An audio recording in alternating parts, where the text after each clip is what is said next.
বিসমিল্লাহির রহমানির রহিম। Hello viewers, আসসালামু আলাইকুম। আজকে আপনাদের সাথে আমাদের প্রিয় মাতৃভূমি বাংলাদেশে সাম্প্রতিক সময়ে ঘটে যাওয়া কয়েকটি উল্লেখযোগ্য বিষয় নিয়ে কথা বলবো। যদিও আমরা সকলে কম বেশি সেসব বিষয়ে আমরা জানি।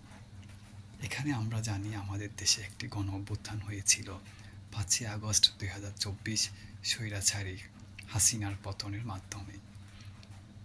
ডিসেম্বর মাসে আমরা উপনীত হয়েছি আমাদের বিজয়ের মাস, আমরা সকলে জানি। আমরা লক্ষ্য করেছি আপনার 5ই আগস্টের পর থেকে ডিসেম্বর মাস পর্যন্ত অনেক সংগঠন, অনেক মানুষ, অনেক পেশার মানুষ তারা নানান ব্যানারে তাদের নানান দাবি দেওয়া এই অন্তর্বর্তী সরকারের কাছে তারা জানিয়েছেন। এই অন্তর্বর্তী সরকারও অনেক তাদের যৌক্তিক দাবি দেওয়া, তাদের কথা শুনেছেন, দাবি দেওয়া পূরণও করেছেন।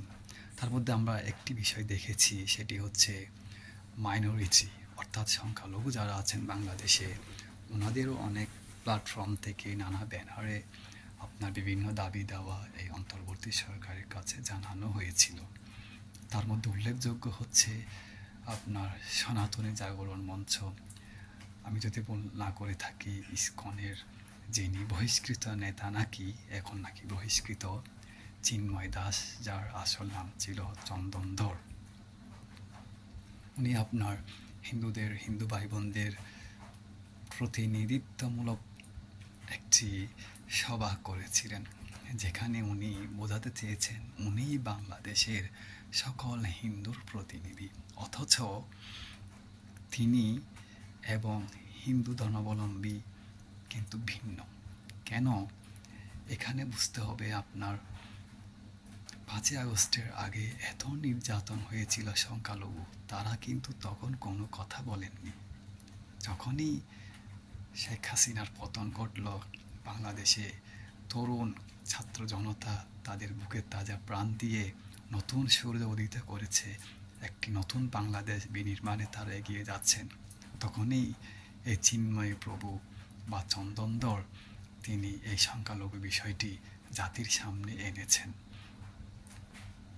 আমার কথা হচ্ছে ওনার এই দাবিটি যৌক্তিক, তবে উনি এটি আপনার বিগত বছরের আপনার যে দুঃশাসন ছিল, অত্যাচার ছিল, জুলুম ছিল, নির্যাতন ছিল, সেগুলো বলার কথা ছিল, তাদের বিচার চাওয়ার কথা ছিল। হ্যাঁ, যারা আমাদের হিন্দু ভাই বোনদের জায়গা ভূমি দখল করে রিসোর্ট বানিয়েছে, আওয়ামী লীগ অফিস বানিয়েছে, অভিজিৎকে হত্যা করেছিল, এরকম যারা আছে তাদের সেসব বিষয়ে উনি বিচার চাইতে পারতেন বা তাদের বিষয়ে তিনি দাবি করতে পারতেন, কিন্তু তিনি তা না করে এই 5ই আগস্টের পর থেকে নাকি ডিসেম্বর পর্যন্ত মাইনরিটি নির্যাতন হয়েছে বলে নানা প্ল্যাটফর্মে তিনি এই বিভিন্ন আন্দোলন তিনি চালিয়ে যাচ্ছেন। আমরাও দেখেছি, আপনারাও সকলে জানেন। তবে এখানে একটি প্রশ্ন, সেটি হচ্ছে উনি কিন্তু ওনার বিভিন্ন বক্তব্যতে বলেছেন আমাদের দাবি মানলেও আমরা আন্দোলন করব, দাবি না মানলেও আন্দোলন করব, এবং আমরা কিন্তু শেখ হাসিনা সরকারকে শক্তিশালী করার জন্য আন্দোলন করছি। হ্যাঁ, উনি নানান বক্তব্য দিয়েছেন। তার যেটি সবচেয়ে বেশি যেটি হয়েছিল চট্টগ্রাম একটি সমাবেশে আপনার বাংলাদেশের জাতীয় পতাকা অবমাননার একটি বিষয় যেখানে ঘটেছিল আমরা সকলে কম বেশি জানি, তার বিরুদ্ধে মামলাও হয়েছিল। যাই হোক, এসব বিষয়ে আমরা জানি। এখন এখানে আমাদের যে বিষয় সেটি হচ্ছে আপনার তারা কি আপনার বাংলাদেশের সার্বভৌমত্বকে স্বীকার করেন? বাংলাদেশের সংবিধান, বাংলাদেশের আইন তারা কি মানেন? তারা যদি মানেন তাহলে তারা কেন আপনার আগ বাড়িয়ে কোনো কিছু হলে ভারতকে সহায়তা চান, মোদিজি আমাদেরকে সহায়তা করেন? আমি বুঝতে পারি না। বাংলাদেশ একটি স্বাধীন দেশ, সার্বভৌম রাষ্ট্র, বাংলাদেশে মোদিজির কি? মোদি তো তার গদি সামলানোতেই তো ব্যস্ত, তিনি তো তার গদিটা এই ইলেকশনে কোনো মতে টিকিয়ে রেখেছেন আমরা জানি। তার গদিও যায় অবস্থা। কিন্তু এখানকার হিন্দু মাইনরিটির কিছু মানুষ, সকলে না, আমি সকলের কথা বলছি না, কারণ ওরা অনেকে অত্যন্ত শান্তিপ্রিয়, সাম্প্রদায়িক সম্প্রীতি বজায় রাখার মতো মন মানসিকতা ওনার আছে, অনেক মিশুক, অনেক নম্র বিনয়ী। কিন্তু কিছু উচ্ছৃঙ্খল উগ্রবাদী এই কিছুদিন ধরে দেখা যাচ্ছে, এগুলো আমরা আগে কখনো দেখিনি। কিছু উগ্রবাদী হিন্দু নেতা আপনার বাংলাদেশে যেভাবে সাম্প্রদায়িক দাঙ্গা, সাম্প্রদায়িক নষ্ট করার জন্য নানা কথা উস্কে দিচ্ছেন, নানা বক্তব্য দিচ্ছেন, আমার বুঝে আসে না ওনারা এই 16 বছর কোথায় ছিলেন, ওনাদের এত দাবি দাওয়াগুলো কোথায় ছিল, ওনারা কেন, ওনাদের যিনি ভারতের আজ্ঞাবহ, যিনি সরকার ছিলেন শেখ হাসিনা, ওনাকে তো বলতে পারতেন, ওনার থেকে এইসব বিষয়ে ওনারা বিচার চাইতে পারতেন, ওনারা করেননি, বলেননি কেন। উনি ভারতের আজ্ঞাবহ, ওই তো ওনার একটি বক্তব্য ছিল, স্বর্ণা দাস উনি বিএসএফের গুলিতে নিহত হয়েছিলেন, হত্যার শিকার হয়েছিলেন। এই চিন্ময় প্রভু বলেছিলেন ও নাকি মনের দুঃখে অত্যাচার সহ্য করতে না পেরে বিএসএফের গুলিতে আত্মহত্যা করতে গিয়েছিল। দেখুন, অর্থাৎ বিএসএফের গুলি খেয়ে মরে গেলেও শান্তি আছে, বাংলাদেশে সেই রকম অশান্তি হচ্ছে। আমি বলি, আপনিও যেহেতু আপনার দাবি আপনি অশান্তিতে আছেন, আপনিও তো বিএসএফের কাছে যেতে পারেন, তারাও আপনাকে ওভাবে আপনার দৃষ্টিকোণ থেকে বলে স্বর্ণা দাস শান্তির জন্য বিএসএফের গুলি খেয়ে সে হত্যার শিকার হয়েছে, আপনিও তো শান্তির জন্য তাহলে বিএসএফের কাছে যেতে পারেন, তাই না? কিন্তু আপনি কেন আমাদের হিন্দু বৌদ্ধ মুসলিম কিছু আমাদের ঐক্য সাম্প্রদায়িক নষ্ট করছেন? আমার এখানে আর একটি বিষয় হচ্ছে আপনার এই বিষয়টি আমরা জানি, শেখ হাসিনা এই স্বৈরাচারী কাঁঠাল রানী, এটি বলতেই হয়, কেন কাঁঠাল রানী হয়েছে এটি আপনারা জানেন, আমি আর যাচ্ছি না সেদিকে।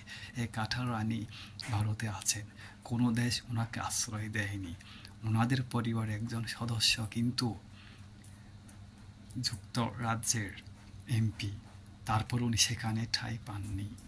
পৃথিবীর কোনো দেশ আমরা জেনেছি, অনেক আপনারাও জেনেছেন, অনেক দেশেই উনি আবেদন করেছেন রাজনৈতিক আশ্রয় বা অন্যান্য আদার্স যে আশ্রয়গুলো হয়ে থাকে সেগুলো পাওয়ার জন্য, কিন্তু ওনাকে কোনো রাষ্ট্র ওনাকে সেই সুযোগ দেয়নি, ভারত ওনাকে রেখেছেন। তো রেখেছে, থাকবে, সমস্যা নেই, কিন্তু তিনি সেখানে বসে বাংলাদেশের যে গণ অভ্যুত্থান হয়েছে সেটিকে নস্যাৎ করার জন্য সম্পূর্ণভাবে ডিরেক্ট অ্যান্ড ইনডাইরেক্টলি আপনার ভারতের প্রশাসন, ভারতের সরকার, নরেন্দ্র মোদী তার প্রত্যক্ষ এবং পরোক্ষ মদতে তিনি বাংলাদেশের অভ্যুত্থানকে তিনি ব্যর্থ করার ষড়যন্ত্রে লিপ্ত। তিনি চাচ্ছেন ভারতের মদদে আবার পুনরায় বাংলাদেশে ক্ষমতা আসার জন্য। আচ্ছা, আমি আপনাদেরকে একটি প্রশ্ন করি, জানার জন্য বলছি, সেটি হচ্ছে বাংলাদেশের যারা ক্ষমতায় আসতে চাইবেন তারা তো বাংলাদেশের জনগণের ম্যান্ডেট জানতে চাইবেন। আমরা জানি বাংলাদেশের গণতান্ত্রিক রাষ্ট্র, এখানে ক্ষমতায় আসার একমাত্র উপায় হচ্ছে আপনার নির্বাচন। তো আপনি সুষ্ঠু নির্বাচন দিতে পারতেন, আপনার আমলে 2014, 2018, 2024 আপনি তো কী নির্বাচন করেছেন, দেশ জানে বিদেশ জানে, 153 বা 54টা সিট বিনা প্রতিদ্বন্দ্বিতায় হয়েছিল, দিনের ভোট রাতে করেছিলেন, ওগুলো সকলেই জানা কারা কী ভোট করেছে। আপনি সুষ্ঠু নির্বাচন দিতেন, আপনি সরকারে আসতেন বা বিরোধী দলে থাকতেন, এই শোচনীয় বিপর্যয় আপনার দলের হতো না। কিন্তু আপনারা আমাদের এই কথাগুলোকেও আপনারা ভালোভাবে নেন না, আমাদেরকে পাকিস্তানের রাজাকার, আমাদেরকে নানান ধরনের অপবাদ আপনারা দিয়ে থাকেন, দালাল। আমরা বাংলাদেশ স্বাধীনতাকে আমরা বিশ্বাস করি না, বা আমাদের ছাত্র সমন্বয়ক, বিরোধী দল নানাজনকে আপনারা ট্যাগ দেন, শিবির, জামাত, হ্যাঁ এগুলো বলে থাকেন। আপনাদের বিবেক এখনও খুলেনি, এত বড় পতনের পরেও আপনাদের এখন বিবেক জ্ঞান এখনও আবদ্ধ। একটি কথা আছে প্রবাদ বাংলা ভাষায়, হাই রে কপাল মন্দ, চোখ থাকিতে অন্ধ। আপনাদের চোখ কান খোলা, তারপরও আপনারা অন্ধ। এখানে বুঝতে হবে এই যে বাংলাদেশ, এখানে আপনার ক্ষমতায় আসার একমাত্র চান্স হচ্ছে নির্বাচন। তো আপনি সুষ্ঠু নির্বাচন করতেন, তাহলে পর্যায়ে এই অবস্থায় আওয়ামী লীগ এবং আপনার এই পরিণতি হতো না। যাই হোক, এখন ওরা চাচ্ছেন এই সংখ্যালঘু এটিকে একটি ট্রাম্প কার্ড হিসেবে ব্যবহার করে ভারত বাংলাদেশে হস্তক্ষেপ করবে। এখানে ভারতের কি? আমরা বুঝতে পারি না। আমরা পাকিস্তান থেকে স্বাধীনতা লাভ করেছি, বাঙালি জাতি তাদের ৩০ লক্ষ শহীদ এবং ২ লক্ষ মা বোনের সম্ভ্রমের বিনিময়ে আমরা এই বাংলাদেশ পেয়েছি। বাংলাদেশকে বাঙালিরা স্বাধীন করেছে ভারতীয়দের বা ইন্ডিয়ার গোলামি করার জন্য। আমরা এক দেশ থেকে আমরা স্বাধীনতা অর্জন করেছি হাজারো ত্যাগ তিতিক্ষার মাধ্যমে, লাখো শহীদের বিনিময়ে। সেটি কি ভারত নামক রাষ্ট্রের গোলামি করার জন্য? আমরা কি সেই জন্য কি আমাদের পূর্বপুরুষরা এই দেশ স্বাধীন করেছিলেন? এখানে কিভাবে দেশ চলবে, পরিচালিত হবে, বাংলাদেশে কিভাবে এই দেশ পৌঁছাবে, কি দেশের নীতি মানা হবে, এই দেশে কিভাবে আপনার জনগণ চলবে, সংবিধান প্রণয়ন হবে, মানুষ তাদের ভোটাধিকার প্রয়োগ করবে, সরকার পরিবর্তন হবে, সেগুলো কি ভারত ঠিক করবে? ভারত কি কে এখানে? ভারতের সাথে তো তার প্রতিবেশী যতগুলো দেশ আছে, নেপাল, ভুটান, চীন, পাকিস্তান, আফগানিস্তান, মালদ্বীপ, কারো সাথে ভালো সম্পর্ক নেই। বাংলাদেশের সাথেও তাদের একজন আজ্ঞাবহ একজন ছিলেন, সেও গেল, এখন বাংলাদেশের সাথেও সম্পর্ক নেই। অনেকে মনে করে বাংলাদেশ মনে হয় মুসলিম দেশ, তাই ভারত সংখ্যাগরিষ্ঠ হিন্দু, তাই সম্পর্ক নেই। নেপালে তো 81% হিন্দু আছে, নেপালের সাথে কেন ভারতের ভালো সম্পর্ক নেই? হে বিবেকমান হিন্দু ভাই বোনের, আপনারা এই বিষয়গুলো বিবেচনা করুন। নেপালের কথা বলছি আমি, পার্শ্ববর্তী দেশ শ্রীলঙ্কার কথা বলছি। ভারতের সাথে প্রতিবেশী কোনো দেশেরই আপনার ভালো কোনো সম্পর্ক নেই, বাংলাদেশেরও নেই। আগে যিনি ছিলেন উনি বাংলাদেশের সার্বভৌমত্বকে তিনি আপনার বাংলাদেশের স্বার্থকে তিনি প্রাধান্য দেননি, ভারতের স্বার্থকে প্রাধান্য দিয়ে তিনি রাষ্ট্র পরিচালনা করেছেন। সম্ভবত অনেকে বলছে, আমাদেরও ধারণা এবার 5 বছর থাকলে মনে হয় বাংলাদেশ ভারতের অঙ্গরাজ্যই হয়ে যেত। আপনার এখানে সংখ্যালঘুদের যে ইস্যুটি আমি যেটি বলতে চাচ্ছি সেটি হচ্ছে আপনার এখানে, আচ্ছা আপনারা মনে করুন একজনের নাম হচ্ছে আব্দুল কারিম, তিনি চোর। আরেকজন হচ্ছেন আপনার হরিপদ, তিনিও চোর। আব্দুল করিম যদি বাংলাদেশের আইন মোতাবেক যদি তার বিচার হয় চোরের কারণে, তিনি কিন্তু মুসলিম, নামে বোঝা যাচ্ছে তিনি মুসলিম। হরিপদ তিনি হিন্দু, তিনিও মনে করেন চুরি করেছেন, কারণ ওনার কি বাংলাদেশ আইনে কি ওনার বিচার হতে পারে না? এখানে যারা সংখ্যালঘু বলছেন দাবি, আমরা মুসলিমরা কোনো সংখ্যালঘু এসব বিষয়ে বিবেচনা করি না। এখানে যারা বসবাস করছেন হিন্দু, বৌদ্ধ, খ্রিস্টান, মুসলিম, আমরা সবাই বাংলাদেশের নাগরিক। তাহলে আমরা যদি বাংলাদেশের নাগরিক হয়ে থাকি, বাংলাদেশে কোনো অপরাধ করে থাকি, সেটি বাংলাদেশের আইনে, বাংলাদেশের সংবিধানে যেভাবে আছে সেভাবে এটির বিচার হবে। তো এখানে ভারতের কি? কোনো চোর, সে মুসলিম, তার বিচার বাংলাদেশের আইনে হতে পারে, তখন এই কথা আমরা বলি না মুসলিম নির্যাতন হচ্ছে। কিন্তু যখন একজন হিন্দু ধর্মাবলম্বী বা অন্য ধর্মাবলম্বী তার বিচার যখন করা হয়, তখন কেন সে বাংলাদেশের নাগরিকের বিচার না হয়ে সেটি সংখ্যালঘুদের নির্যাতনের বিচার হয়ে যায়, সংখ্যালঘু নির্যাতন হয়ে যায়? এই বিষয়টি তো আমাদের কারো মাথায় আসছে না। ভাই আপনারা দেখুন, এখানে যদি ওনারা তো আমার মনে হয় বাংলাদেশের নাগরিক, এই বিষয়টা ওনাদের মাথায় নেই। ওনারা মনে হয় ইন্ডিয়ান নাগরিক, বাংলাদেশে থাকেন, সে কারণে এখানে ভারতের দালালি, ভারতের পাওয়ার বাংলাদেশকে দেখায়। আমরা বলতে চাই, আপনি নিজেকে যদি বাংলাদেশের নাগরিক মনে করেন, আপনার দোষ, অপরাধ, গুণ সব কিছু বাংলাদেশের আইন, আদালত, সংবিধানের আলোকে বিচার হবে। এখানে মুসলিম অপরাধ করলে তার বিচার হচ্ছে বাংলাদেশের আইনে, সেক্ষেত্রে হিন্দু, বৌদ্ধ, খ্রিস্টান তারাও যদি কোনো অপরাধ করেন সেগুলো বাংলাদেশের আইনে বিচার হবে। এর মানে এই নয় এখানে হিন্দু নির্যাতন হচ্ছে, অন্য ধর্ম নির্যাতন হচ্ছে, সংখ্যালঘু নির্যাতন হচ্ছে। সংখ্যালঘু নির্যাতন হয়েছে আমরা স্বীকার করি, বাট সেগুলি বিগত ফ্যাসিস্ট সরকারের আমলে হয়েছে। হাজার হাজার ডকুমেন্টস আছে, প্রমাণ আছে, কিন্তু আপনারা সেগুলো না করে এই বর্তমান অন্তর্বর্তী সরকারকে বেকায়দায় ফেলার জন্য। যিনি ভারতে পালিয়ে আছেন স্বৈরাচারী, ওনাকে দেশে আনার জন্য ভারতের হস্তক্ষেপ। আচ্ছা, এটি কি স্বাধীন দেশ নয় বাংলাদেশ? আপনাকে বাংলাদেশকে স্বাধীন দেশ মনে করেন না? এখানে কীভাবে ভারত হস্তক্ষেপ করবে? ভারতকে অর্থাৎ যিনি চালাচ্ছেন মোদি, ওনারই তো গদি সামলানো উচিত আগে। ওনার নিজের দেশের অবস্থা কি ওনার সেটি দেখা উচিত। শান্তিরক্ষা বাহিনী চেয়েছেন বাংলাদেশে। আমার তো মনে হয় ভারতের প্রত্যেকটি অঙ্গরাজ্যে শান্তিরক্ষী জাতিসংঘ থেকে প্রেরণ করা উচিত।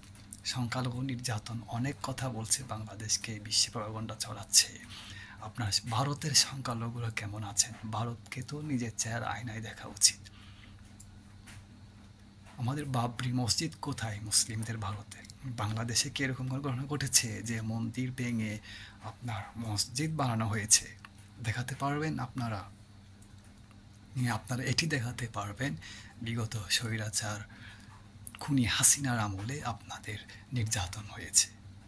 বরং আমরা সাধারণ ছাত্র, আমরা আপনাদের মন্দিরগুলো পাহারা দিয়েছি। আমরা মুসলিম, আমরা আপনাদের মন্দির পাহারা দিয়েছি, আপনাদেরকে পাহারা দিয়েছি যেন আপনারা নিরাপদে থাকেন। কিন্তু আপনারা শুধুমাত্র স্বৈরাচারী খুনি হাসিনাকে বাংলাদেশে নিরাপদ প্রত্যাবর্তনের জন্য আপনারা এইসব তামাশা করছেন যে সংখ্যালঘু নির্যাতন। কোথায় নির্যাতন? আমি তো আমার নিজ এলাকার কথা, নিজ জেলার কথা বলতে পারি। এবার বাংলাদেশ 64 জেলার মানুষ জানে কোথায় নির্যাতন হয়েছে। স্বৈরাচারের কারণে যদি কোনো লোক সে হিন্দু আওয়ামী লীগ করতো, অন্য কোনো দলের প্রতি জুলুম অত্যাচার করেছিল, তারা ক্ষোভ থেকে তাকে হামলা করেছে, তার বাড়িতে হামলা করেছে। এরকম তো মুসলিম হাজার হাজার নেতা কর্মীর বাসায়ও তো হয়তো হামলা হয়েছে। তো সেগুলো কোথায় নেবেন? আপনি মায়ের খাওয়ার আগে ছিলেন আওয়ামী লীগ, মায়ের খাওয়ার পরে হয়েছেন আপনি সংখ্যালঘু লীগ। এটি কীরকম? আপনাদের এই যে দ্বিচারিতা পরিহার করতে হবে। বাংলাদেশের সকল মানুষকে, মুসলিম, হিন্দু, বৌদ্ধ, খ্রিস্টান সকলকে বুঝতে হবে এটি আমাদের দেশ। এখানে আমরা সকলে মিলেমিশে থাকবো। আমরা অপরাধ করলেও সেটি আমাদের দেশের আইনে বিচার হবে। অপরাধ না করলে আমাদেরকে দেশীয় আইনে সেখান থেকে আমরা খালাস পাবো। এই আস্থা আমাদের থাকতে হবে। এখানে ভারতের হুমকি, অন্য কোনো কান্ট্রির হুমকি, হস্তক্ষেপ আপনারা চান, তার মানে আপনারা তো বাংলাদেশকে স্বাধীন রাষ্ট্র হিসেবে মানেন না। আমি এখানে কি বলবো আমার বুঝে আসছে না। যারা বাংলাদেশকে স্বাধীন রাষ্ট্র হিসেবে মানে তারা বাহিরের হস্তক্ষেপ চায় কেন? ভারতের কেন বাংলাদেশের বিষয়ে এত খবরদারি, এত সবক দেওয়া?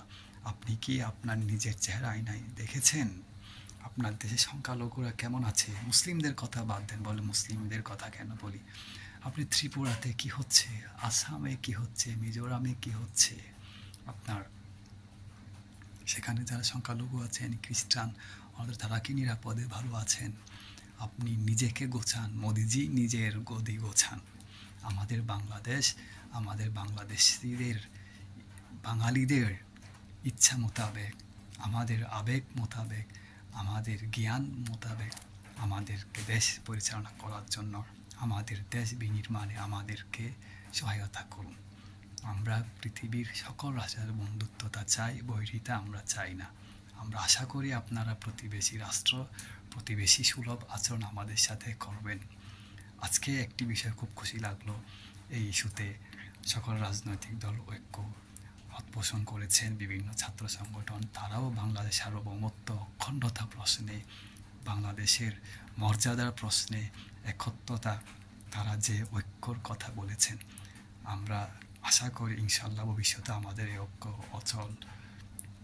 অচল অবিচল থাকবে এবং আমরা সকলে আমাদের প্রিয় মাতৃভূমি বাংলাদেশকে সকল ধরনের অপতৎপরতা, সকল ধরনের আপনার ষড়যন্ত্রের হাত থেকে আমরা একতা থাকলে আমরা রক্ষা করতে পারব।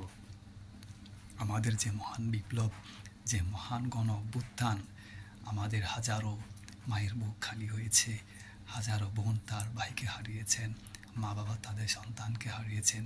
আমরাও স্টুডেন্ট, হয়তো আমরাও এই অভ্যুত্থান সফল না হলে আমরাও এরকম তাদের শহীদদের কাতারে আমাদেরও নাম লিস্ট হয়তো লিপিবদ্ধ হতো, তালিকাবদ্ধ হতো, কিন্তু আল্লাহর অশেষ রহমত, আল্লাহ আমাদের দেশকে এই ফ্যাসিস্ট খুনি হাসিনার হাত থেকে আমাদের এই দেশকে পরিত্রাণ দিয়েছেন। আমরা সেজন্য আল্লাহর কাছে কৃতজ্ঞতা প্রকাশ করি। এখানে আমাদের সকলের একতা, ঐক্যবদ্ধ, সাম্প্রদায়িক সম্প্রীতি, আমাদের দেশপ্রেম, আমাদের এই সমস্ত বিষয় খুবই গুরুত্ব দিতে হবে। আমরা যেন আমাদের দেশকে ভালোবাসি, সাম্প্রদায়িক সম্প্রীতি অটুট রাখি। আর এই চিন্ময় দাসের মতো যারা ভারতীয় এজেন্ট বাংলাদেশে বসে স্বৈরাচারের গোলামি করে, এই সমস্ত আপনার ধর্ম ব্যবসায়ী সুবিধাবাদী লোক থেকে আমরা যেন সতর্ক থাকি এবং আমাদের এই বিষয়ে সজাগ দৃষ্টি রাখতে হবে। আমরা সকলেই বাংলাদেশের নাগরিক, আমরা সকলেই যেন বাংলাদেশের নাগরিক, সকল সংখ্যালঘু সংখ্যাগরিষ্ঠ বিবেচনা না করে বাংলাদেশের নাগরিক হিসেবে সকলে যেন তাদের মৌলিক মানবাধিকার থেকে কেউ যেন বঞ্চিত না হয়, আমরা সেই বিষয়ে সজাগ দৃষ্টি রাখবো। হিন্দু, বৌদ্ধ, মুসলিম, খ্রিস্টান আমরা সকলে মিলেমিশে থাকবো ভাই ভাই হয়ে। বাহিরের রাষ্ট্র আমাদের থেকে শিখবে, আমরা কোনো বহির্বিশ্ব থেকে আমরা সবক নিতে আমরা রাজি নই। আমরা বাংলাদেশ শান্তির মডেল, সাম্প্রদায়িক সম্প্রীতির মডেল, আমাদের থেকে বহির্বিশ্ব শিখবে, ভারত আমাদের থেকে শিখবে কিভাবে হিন্দু, বৌদ্ধ, মুসলিম, খ্রিস্টানের ঐক্য, সাম্প্রদায়িক সম্প্রীতি থাকে। আমরা যে কুচক্রী ভারত, যেখানে সংখ্যালঘুদের নিজেদের কোনো অস্তিত্ব রাখে না, মসজিদের নিচে যতগুলো ঐতিহাসিক মসজিদ আছে সব মসজিদের নিচে মন্দির আছে তাদের। আমরা এগুলো জানি তাদের দেশে কী সংখ্যালঘু অধিকার আছে, অথচ সেসব বিষয়ে কারো কোনো কথা নেই, কেউ কিছু বলে না। আসলে এখানে আমাদের অনেক ঘাটতি আছে। যখন ভারতে আমাদের মুসলিম ভাই বোনদের প্রতি নির্যাতন করা হয়, আমরা তখন কিন্তু ভারতীয় দূতাবাস ঘেরাও করিনি, কিন্তু দেখেন এখানে কোনো সঙ্গে নির্যাতন হয়নি। কিছু সুনির্দিষ্ট অভিযোগে চিন্ময় কৃষ্ণ দাসকে গ্রেফতার করা হয়েছে, সে কারণে তারা আমাদের বর্ডার অবরোধ করছে। বাংলাদেশে সার্জিক্যাল অপারেশনের নামে তারা বাংলাদেশে হামলার অপচেষ্টা তারাই লিপ্ত, বিভিন্ন অপপ্রচারে তারা লিপ্ত। কিন্তু আমরা কি করতে পেরেছি? আমাদেরও উচিত ছিল যখন ভারতে আমাদের মুসলিম ভাইদেরকে, মুসলিম ভাই বোনদের উপর নির্যাতন করা হয়, এই ভারতীয় দূতাবাস ঘেরাওয়ের মতো কর্মসূচি আমাদের দেওয়া উচিত ছিল। যখন আমরা বুঝেছি এখানে আমাদের ব্যর্থতা আছে, ছাত্র জনতা, অন্তর্বর্তী সরকার ব্যর্থতা আছে, আমরা যখন বুঝেছি তারা পতিত স্বৈরাচারের দোসর, তারা পতিত স্বৈরাচারকে ভারত থেকে বাংলাদেশে নিরাপদ প্রত্যাবর্তনের পথকে তারা উন্মোচন করতে চায়, পথকে প্রসারিত করতে চাচ্ছে, তাদের অভিসন্ধি আমরা বুঝতে পেরেছি। তাহলে আমরা কেন তাদের এইসব জাগরণ নামে, নানান সংখ্যালঘুর ব্যানারে, নানা অপতৎপরতার নামে এই যে বিশৃঙ্খলা, দেশের সার্বভৌমত্ব হুমকির মুখে ফেলার যে অপপ্রয়াস, সেসবই জানতে পেরে আমরা কেন তাদের এসব বিষয়ে পদক্ষেপ নিতে পারিনি? এটি আমাদের অন্তর্বর্তী সরকারের ব্যর্থতা আমি বলবো। এখানে আপনার চিন্ময় কৃষ্ণ দাসকে যখন চট্টগ্রাম আদালতে তোলা হয়েছিল, আমরা বিগত সরকারের আমলে স্বৈরাচারী কাঁঠাল রানীর আমলে আমরা দেখেছিলাম বিরোধী দল বিভিন্ন আমাদের আলেম ওলামাদেরকে কোর্টে তোলা হতো, তাদের শুধুমাত্র যে সমস্ত লয়ারগণ তাদের লয়ার নিযুক্ত হয়েছিলেন কথা বলবেন, তারা ছাড়া বাকি কাউকে যেতে দেয়নি। সেই একটি আদালতে কিভাবে এভাবে আপনার নিরাপত্তাহীনতায় আপনার হাজার হাজার হিন্দু ধর্মাবলম্বী বা ইস্কনের উগ্র আপনার জঙ্গি সন্ত্রাসীরা আদালত চত্বরে প্রবেশ করলো, আপনার প্রবেশ করতে দিল, প্রশাসনের কি এখানে দায় নেই? সরকারের কি এখানে দায় নেই? আপনার সাইফুল ইসলাম আলিফ ভাইকে নির্মমভাবে হত্যা করলো, আমরা কি এভাবে হত্যা হওয়ার পরে মিছিল করব, সভা করব, আমাদের বিবেক খুলবে? আমরা কেন এই নির্মম হত্যাকাণ্ডের আগে, এইরকম ঘটনা ঘটার আগে আমরা পদক্ষেপ নিই না? আমরা কেন এরকম ঘটনা ঘটার পূর্বে আমি বুঝতে পারিনি এখানে আমাদের গোয়েন্দা সংস্থাগুলো কি করে। আগে তো তারা একেবারে বিরোধী দলের নেতা কর্মীরা কি বলতো, কার সাথে কে কী বলছে, কী আন্দোলনে প্ল্যান করে সব ফাঁস করে দিত। সেই ইনস্ট্রুমেন্টসগুলো কোথায় গেল? এই গোয়েন্দা কোথায় গেল? কেন তারা এই ইনফরমেশনগুলো আনতে পারে না? দেশের বিরুদ্ধে ষড়যন্ত্র হচ্ছে, অন্তর্বর্তী সরকারকে ব্যর্থ করার জন্য, গণ অভ্যুত্থানকে ব্যর্থ করার ষড়যন্ত্র হচ্ছে, এগুলো কেন তারা নিউজগুলো দিতে পারছে না? তার মানে কি আমাদের ইন্টেলিজেন্স যে ইউনিটগুলো আছে তারা কি কাজ করছে না? সরকার কি এ সমস্ত বিষয়গুলো দেখছে না? সাইফুল ইসলাম আলিফ কোর্টে কীভাবে নির্মমভাবে তাকে কোর্ট চত্বরের বাহির হত্যা করা হলো, আমরা এভাবে আর কত নির্মম হত্যা আমরা দেখব? কখন আমাদের বুঝে আসবে? আমরা কি শুধু এভাবে কোনো মা বাবার বুক খালি হলে তারপরেই কি আমাদের বিবেক খুলবে? আমরা আর কত সাইফুল ইসলাম আলিফের মতো ভাইকে আমরা হারাবো?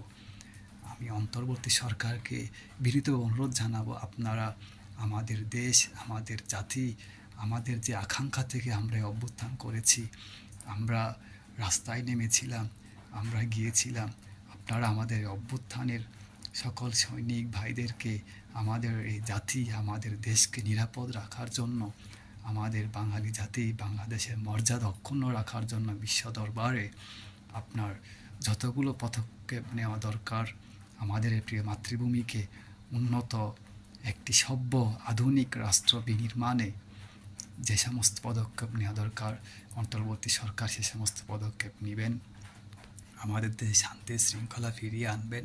এখানে আরেকটি বিষয় না বললেই নয়, আমরা এখানে দেখেছি আমাদের দেশে নানা দ্রব্যমূল্য, নানা ধরনের সমস্যা বিদ্যমান। এখানে আমার একটি অনুরোধ থাকবে, সাধারণ ক্ষেত্রে করা মানুষ তাদের সংস্কার কি, সংবিধান সংস্কার হচ্ছে, রাষ্ট্র সংস্কার হচ্ছে, সাধারণ খেতে খাওয়া মানুষের এ সমস্ত বিষয়ে তেমন ওনাদের জানার উদ্গ্রীব ওনারা থাকেন না। ওনারা দুমুঠো দুবেলা খেতে পারলে পেট ভরে ওনাদের সেটাই ওনাদের জন্য যথেষ্ট। তাই আমি সরকারকে বলবো, যেভাবে দ্রব্যমূল্য নিয়ন্ত্রণ করা যায়, দ্রব্যমূল্য সাধারণ নিম্নবিত্ত মানুষের আপনার ক্রয় ক্ষমতার মধ্যে আনা যায়, সেই সমস্ত পদক্ষেপ আপনারা নেবেন। বাংলাদেশ কৃষি প্রধান দেশ, পরনির্ভরশীলতা কমানোর জন্য আমাদের দেশে কীভাবে কৃষি কাজ কীভাবে আপনার বৃদ্ধি করা যায়, সেই পদক্ষেপ আপনারা নেবেন। আমি এখানে আরেকটি কথা বিশেষভাবে বলবো, যেটি আমাদের সার্বভৌমত্ব হুমকির মুখে ফেলেছে আমাদের দেশের মানুষকে। আমি বলবো, আপনারা দেখেন আওয়ামী লীগ তারা এমন বেপরোয়া হয়েছে, ভারত যদি বাংলাদেশ দখল করেও, বাংলাদেশে হামলা করেও, তাও তাদের ক্ষমতা প্রয়োজন। আগে যারা অধিকারের কথা, বিরোধী দল কথা, তাদের বলতে স্বাধীনতা বিরোধী। ভারত বাংলাদেশ দখল করবে, শেখ হাসিনা বাংলাদেশে আসবেন, এটা কি বাংলাদেশের স্বাধীনতা বিরোধী নয়? আমার এই প্রশ্ন। যদি ভারত বাংলাদেশে এ ধরনের একটি ভুল পদক্ষেপ করে থাকে, নিয়ে থাকে আপনার, তাহলে এটি কি আওয়ামী লীগ কি বলতে চাচ্ছে, এটি কি বাংলাদেশের স্বাধীনতা মজবুত হবে, নাকি বাংলাদেশের স্বাধীনতা আপনার বুলণ্ডিত হবে? তারা তো বাংলাদেশের স্বাধীনতার চেতনার অনেক কথা বলতেন, মানুষকে কথা বলে রাজাকার বলতেন, পাকিস্তানের দালাল বলতেন। এখন আপনারা যে চাচ্ছেন ভারত বাংলাদেশে একটি হস্তক্ষেপ করুক, এটি কি বাংলাদেশের স্বাধীনতা খর্ব করা, নষ্ট করা নয়? আমি যদি বলি, আপনার অনেকে বলে থাকেন আমাদেরকে, বা ইন্টারিম গভর্নমেন্ট আমাদের সমন্বয়কদের অনেক কটু কথা বলে থাকেন।